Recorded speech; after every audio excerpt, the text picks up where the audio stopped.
நம்ம ஒரு விஷயம் பண்ணுறோன்னா உடனே அதை வெளி உலகத்துக்கு சொல்லாமல் பொறுமையாக அது முடிஞ்சதுக்கப்புறம் சொல்லணும். இல்லைன்னா கண்ணுப்பட்டு அதனாலேயே அந்த விஷயம் தடப்படும் அப்படிங்கிறத we felt it in this Goa trip. 3 நாள் சந்தோஷமாக போனால் கடைசி 2 நாள் எங்கள் ரூம்குள்ளே இந்த மாதிரி ஒரு சின்ன எலி வந்து எங்களை தூங்க விடாமல் ட்ரெஸ்ஸை கடிச்சு வச்சு படாத பாடுபடுத்திருச்சு. நிம்மதியாக ரூமில் இருக்க முடியல.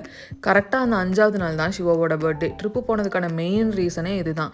சரி ரூம்லேயே இருக்க வேணான்னு சொல்லி பக்கத்தில் அகோண்டா பீச் போகலான்னு போனால், என்னடா பீச் வச்சுருக்கீங்க, எங்கேயுமே பார்க்கிங் கிடையாது. ஃபுல்லாக ப்ராப்பர்ட்டியோட பார்க்கிங் தான். எப்படியோ ஒரு இடத்துல ப்ரைவேட் பார்க்கிங் கண்டுபிடிச்சி காசு பே பண்ணி வந்து ஜூஸுன்னு ஒன்று வாங்கினா அதை வாயில் கூட வைக்க முடியாத மாதிரி இருந்துச்சு. ஒரு மெடிக்கல் ஷாப் இல்லைங்க கோவாவில்.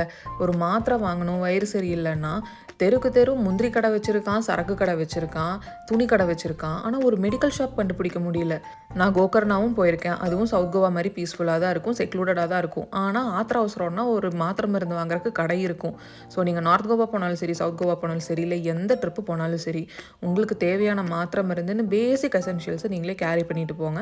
This is a lesson learn from this trip. எங்கள் ஸ்டேலேருந்து ஏர்போர்ட்டுக்கு போனதே பெரிய கூத்து. 1700 பே பண்ணி போனோம். அண்ட் ஸோ டு சே இதுதான் இருந்ததுலேயே ரொம்ப கம்மியான ரேட். எந்த ஆப்பில் புக் பண்ணி போனோம், எப்படி போனோம்னு தெரிஞ்சுக்க நெக்ஸ்ட் வீடியோக்கு ஃபாலோ பண்ணிக்கோங்க.